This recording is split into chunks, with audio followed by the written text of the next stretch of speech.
Yo, what's going on, guys? It's your boy, Atypical Security Guard, coming to you with today's debrief. Listen, a few weeks ago, I put up a post asking what are the 5 items that every security guard should have 2 of. And I read all of your comments, and you guys had some great ideas. But today, I'm going to give you my top 5 items. Stay tuned for today's debrief.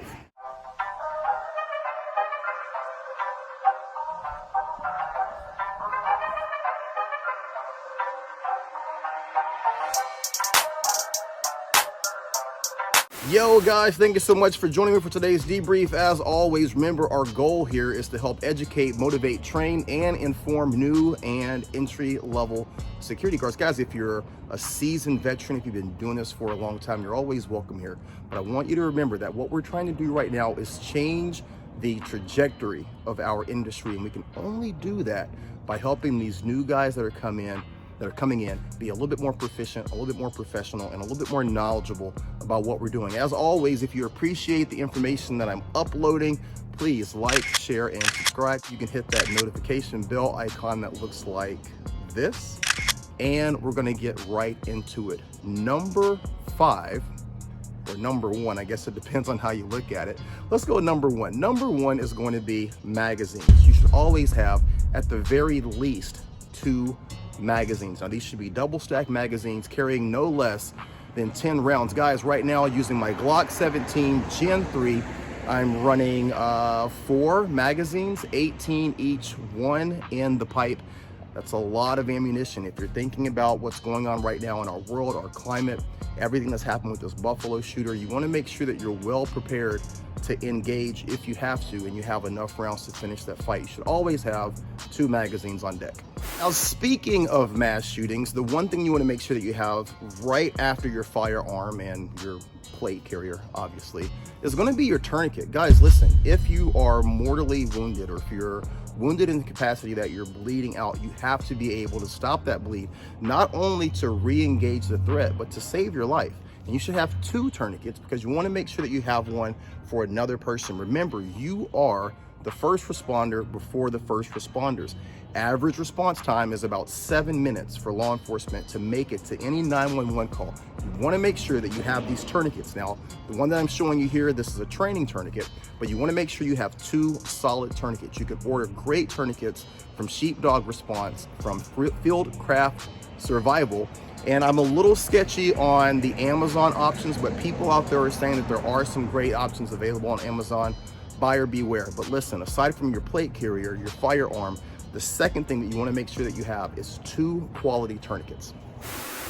Number 3, guys, is going to be a secondary TASER cartridge. Now, if you're an armed security guard, you should also have a less lethal or non-lethal option. A TASER is a great option.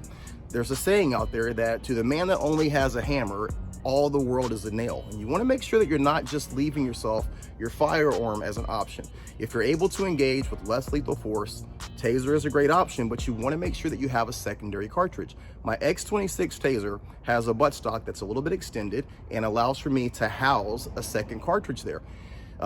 Situations where you don't get full penetration, situations where maybe the first time the circuit doesn't close, or even if the person removes the prongs, having that secondary cartridge gives you an opportunity to disengage, reload, and then re-engage in the fight.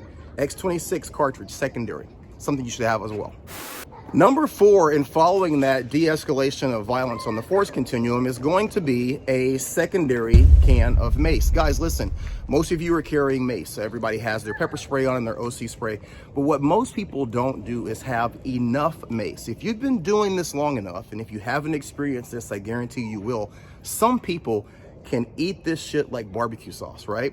And what you want to make sure is that if you end up emptying a can, you still have an extra can that allows you to still stay in that fight. You have people that don't respond to this the way that you think that they will.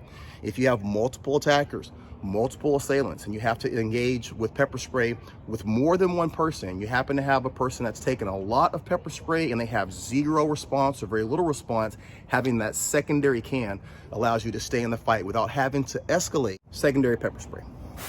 Last but not least, and definitely extremely important, is having a secondary pair of handcuffs. Number 1, you might not be dealing with just one person that needs to be detained. Number two, again, if you have not experienced this, I guarantee you will, dealing with someone who is of larger size or people that have shoulder issues, being able to link 2 pair of handcuffs to give you a larger set of handcuffs goes a long way. Guys, also, when you do the detainment exchange with police officers, if you're in a situation where you're not able to stay and you have to pass them off to another security guard, you have to deal with something else, and you end up losing that set of handcuffs and you have to get those later, having that secondary set on you is so important. I cannot stress to you how many times I've been involved in a situation where I've had to go hands-on with someone first thing in the morning. And then you think to yourself, I'm super glad that happened. We got that out of the way and the rest of my day is just going to be easy breezy.